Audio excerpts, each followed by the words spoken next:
Hoje o nosso tema vai ser aceitando os outros como Jesus. E esse tema é um tema muito pertinente para a sociedade que vivemos hoje, porque vivemos uma sociedade de cancelamentos, politização, nós temos guetos ideológicos, o mundo está dividido entre o que eu gosto e o que eu não gosto. Nós costumamos nos aproximar daquelas pessoas que temos facilidade ou temos alguma coisa em comum e cancelamos as pessoas que não nos agregam nada. Isso é algo real. E olhamos para isso, às vezes, com um olhar de, cara, isso é tão chato, isso é tão ruim. Mas seria melhor se isso acontecesse só lá fora. Mas isso acontece também dentro da Igreja de Cristo. Isso acontece hoje aqui, onde a gente está. E se nós, cristãos, somos chamados para ser luz do mundo e sal da terra, temos que começar aqui a mudar isso. Então, esse tema é pertinente, porque nós queremos hoje que possamos refletir que a maneira como que tratamos um ao outro é parte essencial do testemunho que nós damos ao mundo. E para isso, nós vamos estar lendo o texto que se encontra em Romanos, a carta de Paulo aos Romanos, no seu capítulo 15, no verso 7. O texto vai estar sendo projetado. Carta de Paulo aos Romanos, capítulo 15, verso 7.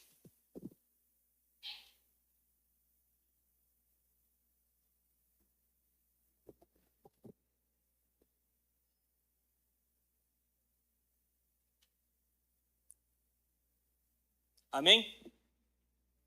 Assim diz a palavra do Senhor. Portanto, acolhei-vos uns aos outros, como também Cristo nos acolheu, para a glória de Deus. Portanto, acolhei-vos uns aos outros, como também Cristo nos acolheu, para a glória de Deus. Irmãos, esse texto se encontra no capítulo 15. O capítulo 14 e 15 de Romanos é um capítulo onde Paulo está trabalhando e tratando uma divergência entre a igreja. A igreja está sendo dividida naquele momento ali entre duas partes. Uma parte, nós podemos dizer que provavelmente eram irmãos que tinham vindo do judaísmo e tinham conhecido a Cristo e tinham se convertido ao evangelho. Mas por isso eles traziam algumas dogmas, alguns preceitos do judaísmo que eles guardavam. Com medo de pecar contra Deus, eles guardavam o sábado, deixavam de comer alguns alimentos que eles declaravam impuros. E Paulo trata esses irmãos como os irmãos fracos na fé. No capítulo 14 e 15 ele vai explicar um pouco sobre esses irmãos. E temos outro grupo, que entendemos que eram irmãos que tinham vindo dos gentios. Pessoas que não tinham tido contato nenhum com o evangelho. Você imagina que um grupo veio de uma tradição milenar de você tem que fazer, você tem regras, você tem preceitos, você tem coisas que você tem que fazer para chegar a Deus. Desde a época da aliança com Moisés. Eles tinham isso passado de geração em geração. Você tem que fazer, você tem que seguir para você ser aceito. Então eles agora têm um contato com Jesus, se convertem ao cristianismo e a partir de agora eles têm uma dificuldade de largar alguns desses preceitos, com medo de pecar. O outro grupo eram pessoas que não tiveram acesso nenhum a isso. Na antiga aliança eles nem poderiam se chegar a Deus. E agora eles têm um contato com Cristo. Então, para esse grupo, era muito mais fácil eles entenderem a liberdade em Cristo Jesus. Então, esse grupo, eles não tinham nenhum dia especial. Para eles, todo dia era dia da glória de Deus. Eles não deixavam de comer nada. Eles entendiam melhor o que era liberdade em Cristo. Mas, quando você via esses dois grupos, eles se dividiam. Eles tinham o problema maior deles não era a diferença de entendimento entre um ou outro. O problema maior que você tinha nesse grupo era o orgulho. Um grupo se achava melhor do que o outro. Você pega os irmãos que eram os mais fracos e eles olhavam para os irmãos que eram os fortes na fé como liberais. Essas pessoas são liberais, não têm respeito nenhum. Não guardam um dia, comem de tudo. Eles não têm respeito por Jesus, eles não têm respeito por Deus. Agora, os irmãos que eram tidos como fortes na fé, eles olhavam para eles e eu consigo imaginar eles pensando: até quando eu vou ter que aturar, andar, estar lado a lado com uma pessoa que é tão imatura? Será que ele não entendeu que Jesus morreu e não precisa mais guardar isso tudo? Será que ele não entendeu que com a morte de Cristo você não precisa fazer esforço? Eles não entenderam a graça. Só que ambos olhavam um para o outro como orgulhosos, como eu estou numa situação melhor do que o outro. E Paulo, quando vai resolver esse dilema, Paulo não pega e se posiciona, ele não vira aqui e fala assim: irmão que é mais forte, seja fraco, se rebaixe, baixa um pouco o teu entendimento para que o irmão mais fraco se sinta à vontade do seu lado. E nem vira para o irmão que é fraco e fala assim: ó, bora, você tem que amadurecer para ontem. Corre, o tempo está passando, a graça de Cristo está aí, para que você vai viver assim? Não é isso que Paulo faz. Ele poderia fazer. Tanto que ele se posiciona e ele explica que por ele entendia que não havia nada que ele pudesse deixar de comer porque já tinha sido purificado por Jesus. Mas nesse momento aqui de resolver esse dilema, ele não apela para isso. Paulo apela para algo muito maior. Ele apela para algo que tinha um peso muito maior.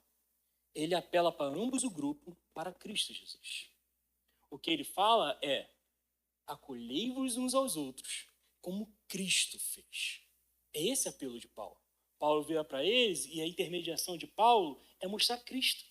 E o que Paulo fala aqui de acolher, aceitar, não aceitar de aturar. Eu aturo esse irmão que é difícil, eu aguento ele com uma dificuldade. Não é aturar, de trazer para a família.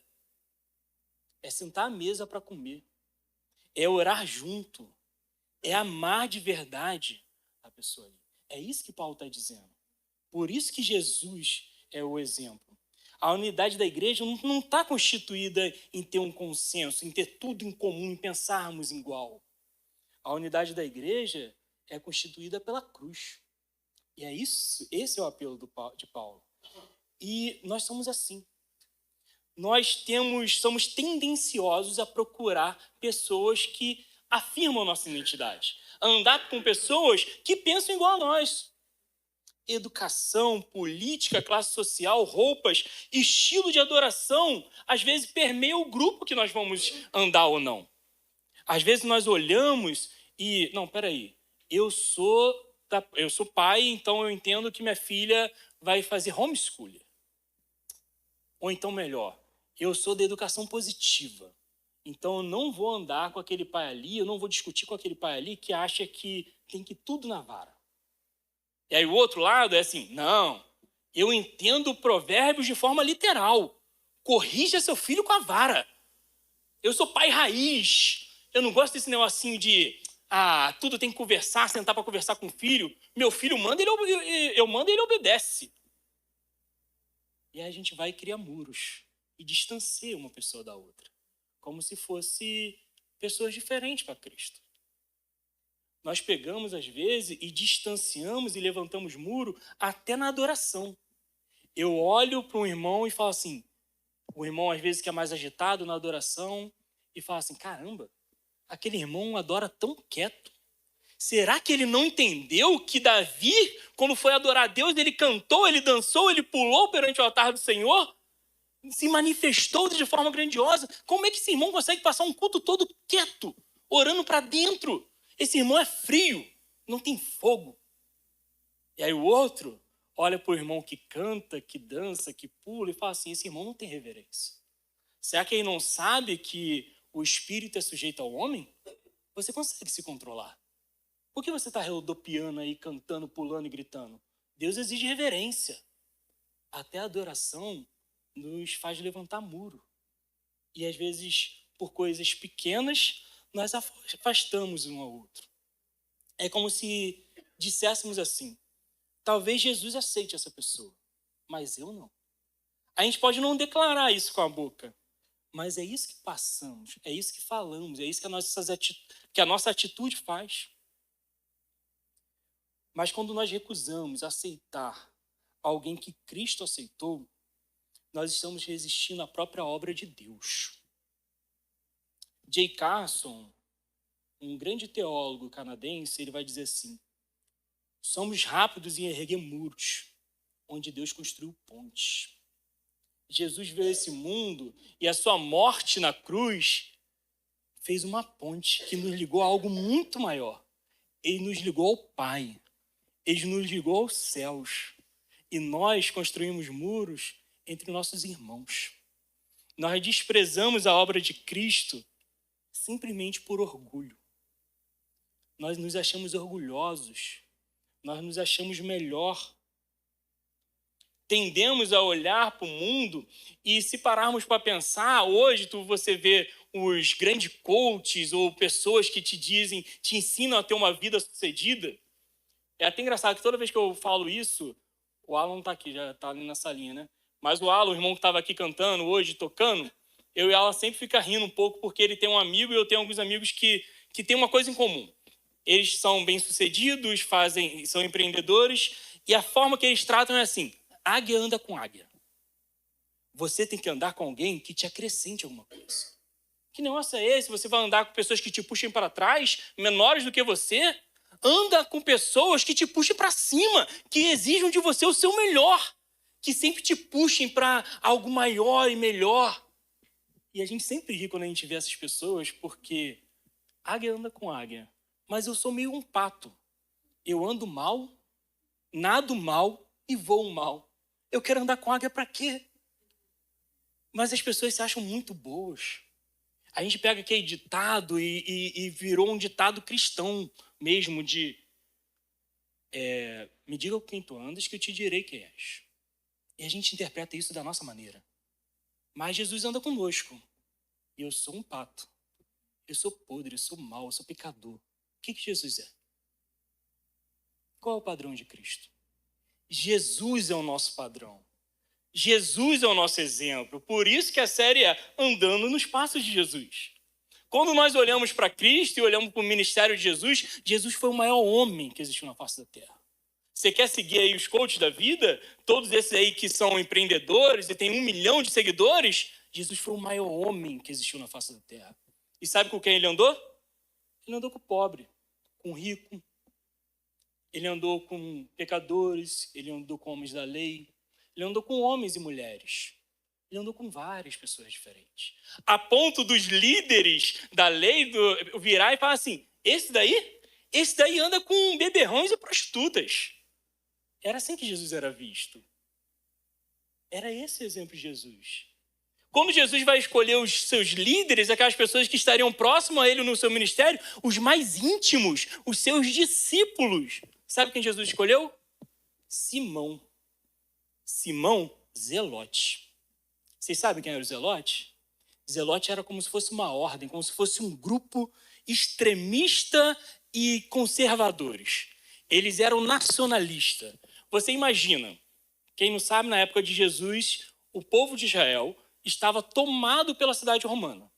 Os romanos tinham tomado, escravizado os israelitas. E naquela onda ali, os zelotes eram nacionalistas de pensar assim: eu quero derrubar Roma.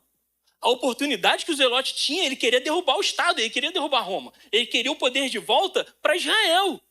Eu fico imaginando o zelote olhando assim, um romano passando: caraca, vou matar. É aquele desejo de, eu quero poder de volta para Israel. Eles eram assim, nacionalistas, eles não aceitavam estar sob o domínio de Roma. Aí Jesus chama esse cara para andar com ele. Aí até aí tudo bem. Mas nesse mesmo grupo dos mais próximos, dos 12, Jesus chama Mateus. Quem foi Mateus? Mateus foi um cobrador de impostos. Mateus, ao contrário, eu fico imaginando que Mateus olhou e falou assim: Roma já venceu. Roma já ganhou, não tem o que eu possa fazer. Eu não vou, para que eu vou lutar? Eles são mais fortes, eles são melhores, eles ganharam mesmo. Eu vou me juntar a eles. Aí Mateus cobrava impostos do seu próprio povo para os romanos. Eu consigo imaginar que o próprio povo simples judeus odiasse Mateus, porque eles pagavam imposto para Mateus mandar para Roma. Se as pessoas comuns odiavam Mateus, imagina um zelote. Imagina esses dois, eu fico imaginando esses dois numa roda na fogueira à noite com Cristo. Como é que devia ser as discussões? Como é que devia ser as indagações? E por que esses dois estavam juntos no mesmo grupo? Qual foi a exigência de Jesus que tivesse tudo em comum? Não. Tinha algo muito maior, muito melhor, com um peso muito maior na vida deles do que os seus preceitos. O que ligava eles um ao outro era o próprio Cristo. Jesus era o principal da vida deles. Se Jesus não tivesse acolhido pessoas difíceis e diferentes como Mateus, como Simão, eu e você não deveríamos estar aqui. Glória a Deus, porque Jesus acolheu pessoas ruins, pessoas difíceis. Esse texto particularmente é difícil para mim, porque eu também tenho dificuldade. Eu tenho dificuldade com pessoas difíceis. E ao mesmo tempo, eu sei que eu sou uma pessoa difícil para muitas pessoas. Eu sei que tem muitas pessoas que têm dificuldade comigo. Mas o que nos liga não pode ser os nossos ideais. O que nos liga é Cristo. Hoje, na minha vida, eu posso dar como exemplo que os meus 4 amigos mais próximos, se não fosse o evangelho, a gente nem se falaria. Quando eu penso que meus amigos mais próximos, eu tenho vários amigos próximos, mas os mais próximos, mais íntimos, 4 mais íntimos, toda vez que eu fico pensando na gente na adolescência, eu falo assim, cara, se eu tivesse na adolescência com essas pessoas, não ia dar certo. Se eu estudasse na mesma escola do que eles na época de adolescente, sem Cristo, não ia dar certo. O que me une com eles? Quando a gente olha assim, eu sou totalmente diferente. Eles são totalmente diferentes um do outro. Tem alguns deles que tem coisas que eu odeio em mim. Outra coisa que eu odeio em qualquer outra pessoa. Mas eu amo. Por quê? O que nos une é o evangelho. O que nos une é algo muito maior do que o que nós podemos afirmar um sobre o outro ou conceitos da vida. O que nos une é o evangelho de Cristo Jesus. Jesus é o elo que une a nós. E esse é o exemplo. Jesus é o nosso exemplo. Se Cristo aceitou pessoas difíceis como eu e você, como nós não vamos aceitar os outros? Sabe o que acontece? É o nosso orgulho. De alguma forma, nós acreditamos que o mundo gira em torno de nós mesmos. Parece que o mundo, a vida, a criação, tudo que foi feito foi para minha glória. Foi para minha satisfação. Se o mundo foi criado para minha glória, para minha satisfação, o que importa? A minha felicidade. E se o que importa é a minha felicidade, eu vou exigir que as pessoas que estejam à minha volta tenham algo a me acrescentar. É assim que a gente vive. A gente monta o nosso relacionamento com uma lista do que aquela pessoa ali pode acrescentar para nós. Se você, quem é casado ou quem já namorou, quando você vai pensar em ter um relacionamento com alguém, você tem uma lista do que você quer naquela pessoa. Não, a pessoa tem que ser fiel, tem que ser amorosa, tem que ser carinhosa, tem que ser gentil, educada, carinhosa, tem que ser perdoadora. É tudo o que a pessoa pode fazer para mim. É sempre o que eu posso receber. Até na amizade. Quando você vai se aproximar de alguém, você vai fazer uma nova amizade, você já olha aquela pessoa e analisa de cabo a rabo. O que aquela pessoa pode acrescentar na minha vida? Eu sou empreendedor. Um CLT não tem muito o que acrescentar na minha vida, não. Não vou me aproximar dele, não. Eu penso dessa forma. Eu voto em fulano de tal. Não vou me aproximar de quem vota diferente, porque não tenho o que acrescentar. Vai dar briga, vai dar discussão. No final das contas, nós vivemos uma vida como se o mundo tivesse sido criado para nós. E quando entendemos verdadeiramente que o mundo foi criado para a glória de Deus, o que você pensa não importa. Importa a glória dele. Importa a glória dele. E se Jesus te aceitou, quem é você para recusar outro? Eu lembro de João, capítulo 13, quando é a passagem da lavagem dos pés, Jesus termina de lavar os pés de seus discípulos, e ele fala assim, entendes agora o que eu fiz? Se eu, sendo mestre e senhor, lavei os pés de vocês, vocês são indesculpáveis. Se eu, que sou mestre e senhor, lavei os seus pés, vocês são indesculpáveis. Vai e façai o mesmo. Se Jesus aceitou pessoas como eu e você, quem somos nós para recusar quem está do nosso lado? Quem somos nós para olhar como se fôssemos melhor de alguma forma e exigir alguma coisa? Nós deveríamos viver pensando como o meu relacionamento glorifica a Deus. Como me relacionar com as pessoas glorifica a Deus. Francis Schaeffer, um teólogo americano, ele vai dizer assim: o mundo está faminto por comunidades que vivam reconciliação. O mundo está faminto por isso.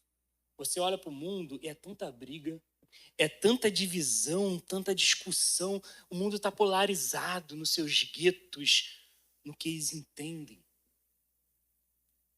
A gente viu quando, eu lembro 2017, 2018, a primeira eleição, que teve aquela polarização entre direita e esquerda.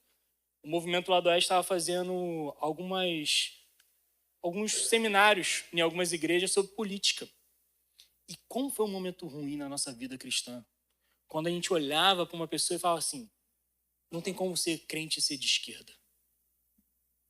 A gente olhava e falava assim: não tem como ser crente e ser de direita.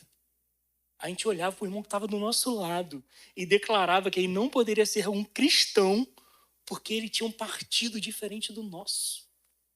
Por enquanto que o que liga verdadeiramente o cristão é Cristo, é a cruz. Não é o que você pensa, o que você faz, o que você age. Se fosse assim, nenhum de nós deveríamos estar aqui. Mas a gente viveu isso e a gente vive isso ainda. A igreja devia ser o lugar onde os gemidos dão um exemplo para o mundo. De dentro para fora. O mundo deveria nos ver como um espelho da glória de Deus. Para você que ainda não aceitou a Jesus ou não se entregou completamente para Ele, talvez você já tenha sido rejeitado. Talvez tenha entendido e visto que não há espaço para você aqui na igreja. Que você não é bom o suficiente, de alguma forma, você possa ter se sentido assim. Mas hoje, Jesus quer te dizer: eu te recebo, do jeito que você está. Jesus não esperou que fôssemos perfeitos para nos acolher. Ele nos acolheu primeiro, depois nos transformou. É assim a nossa vida. É de glória em glória, contemplando a face de Cristo, somos transformados à glória dele. A vida do cristão é essa. Não é o que nós fazemos, é o que ele fez. A cruz não apenas nos reconcilia com Deus, ela nos reconcilia um para com o outro. E aí, concluindo o texto que nós lemos, quando paramos para analisar, o texto diz assim: portanto, acolhei-vos uns aos outros. Esse portanto aqui não é uma mera dica, eu estou te dando uma dica aqui do que você tem que fazer. O que Paulo está falando assim é obrigação. Acolher como família, como irmão, amar, é uma obrigação. Então, não é apenas um conselho, é uma obrigação para todos nós. E aí o que ele vai dizer? Acolhei-vos uns aos outros, como Cristo também nos acolheu. Cristo é o nosso exemplo. Primeiro é a obrigação de acolher. Segundo é o que nos baseia essa obrigação, porque Cristo é o nosso exemplo. Como eu fiz, façai vós também. E aí culmina na terceira parte. A terceira parte é o peso da glória da nossa criação. A motivação máxima para o que fomos criados. Acolhei-vos uns aos outros, como Cristo nos acolheu, para a glória de Deus. O final, último e sublime de tudo que possamos fazer nessa vida é glória de Deus. É que Deus seja glorificado nas nossas ações. Nossos relacionamentos têm mostrado a glória de Deus? Será que os muros que levantamos mostram a glória de Deus? Será que realmente, quando estamos expostos à palavra de Deus, nós temos olhado para Cristo e procurado parecer com Ele, a glória de Deus se manifesta na nossa vida? O que faremos agora? Expostos a essa escritura, expostos ao evangelho, expostos a essa verdade, o que nós faremos agora? E aí a beleza do cristianismo. É a coisa mais linda que o cristianismo tem, o que nos diferencia de todas as outras religiões. Porque o cristianismo vai trazer para nós preceito, dogmas, o que devemos fazer, conselhos de vida, como agir um para com o outro, como aqui está sendo dito, mas não com peso de que faça agora, acolhei teu irmão para que você seja acolhido. Sabe o que o cristianismo está nos ensinando? Acolhei-vos uns aos outros porque você já foi acolhido. O evangelho é isso. O que você vai fazer agora é em gratidão ao que você já recebeu. Não é façai para receber, é você recebeu. Agora, por gratidão, faça igual a Cristo. É andando nos passos de Jesus.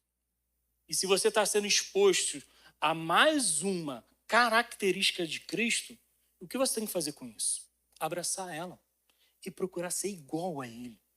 É esse nosso objetivo de vida maior, contemplar a Cristo, ser fascinado por Ele, a ponto de nos transformarmos dia a dia a pessoa de Jesus. Esse é o objetivo da nossa vida. João Calvino, um reformador francês, ele disse algo que eu acho muito bonito. A igreja é o teatro da glória de Deus. A igreja é o teatro da glória de Deus. A igreja, esse local aqui, essas pessoas que estão aqui. Não a igreja, esse espaço físico. Essas pessoas que estão aqui é o teatro da glória de Deus. E é nesse palco que o mundo deve ver o poder do evangelho. Quando inimigos se tornam irmãos. Quando diferentes caminham junto. E quando o orgulho é vencido pelo amor. É nesse palco que o mundo deve se maravilhar. Se o mundo olhasse para nós e conseguisse ver a glória de Deus refletida na nossa vida, nos nossos relacionamentos, o mundo deveria estar diferente. As pessoas que estão ao nosso redor deveriam estar diferentes. Analise a sua vida. Se de alguma forma hoje você está resistindo a acolher alguém, olhe para a cruz. Olhe o quanto foi difícil, pesado, doloroso para Cristo te acolher. Veja o quanto foi difícil para Ele te aceitar. E se você hoje ainda não se entregou a Ele, hoje é o dia. Venha, seja aceito. Aprenda com Ele a aceitar os outros também. Nesse momento, nós vamos ter um momento de oração silenciosa. Você vai ter um momento para refletir um pouco, mas reflitam de verdade nisso. Ore verdadeiramente e com sinceridade do coração. Pede ao Senhor, confesse a Ele o seu orgulho. Confesse a Ele a sua frieza. Confesse a Ele a dificuldade e clame a Ele para que você tenha um coração como Cristo. Que no final das contas é isso que importa. É ter um coração como o coração de Jesus. Que ama, acolhe e dá seu amor sem medidas, sem peso, sem querer nada em troca. É o amor verdadeiro, puro e genuíno. Que o Senhor nos abençoe.